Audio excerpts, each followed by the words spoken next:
Drug free society కోసము తెలంగాణ ప్రభుత్వం చాలా అంటే చాలా ఒక పెద్ద ఉద్దేశం పెట్టుకోవడం జరిగింది.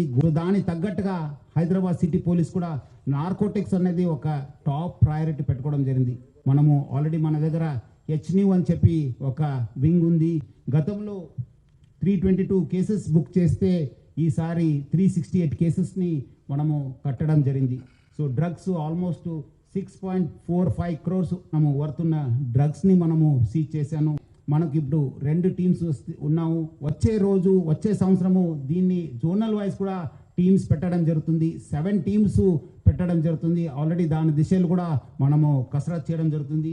అట్లానే మనము ఈ ఎవరెవరు స్టేక్ హోల్డర్స్ ఉన్నారు, మన ఈగల్ టీం వాళ్ళు కావచ్చు, బయట ఉన్న డిఆర్ఐ వాళ్ళు కావచ్చు, ఈడీ వాళ్ళు కావచ్చు, మన ఎన్సీబీ వాళ్ళు కావచ్చు, డ్రగ్స్ డిపార్ట్మెంటల్ కావచ్చు, ఎక్సైజ్ వాళ్ళందరితో కూడా ఒకటే వేదిక పైన మనము రావడం జరిగింది.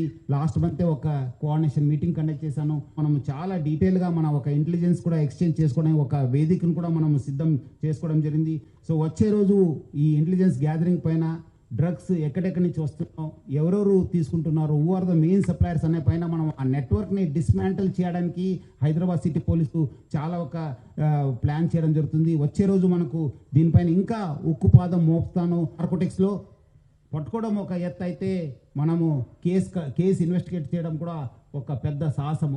హెచ్న్యూను ఇంకా స్ట్రెంగ్తన్ చేసి హెచ్న్యూ ఓన్లీ మనకు ఒక ఇన్ఫర్మేషన్కి ఇంటెలిజెన్స్ గ్యాదరింగ్ పెడితే ఇంకోటి వైపు ఒక ఎన్డీపీఎస్కి ఇన్వెస్టిగేషన్కి ఒక సపరేట్ వింగ్ తీసుకొచ్చి ఒక డీసీపీ స్థాయి అధికారిని అక్కడ పెట్టేసి ఆయన కింద కూడా టీం చేసేసి ఎక్కడెక్కడ కమర్షియల్ క్వాంటిటీ ఉన్నాం దానిపైన ఫోకస్గా ఇన్వెస్టిగేషన్ చేయడం జరుగుతుంది.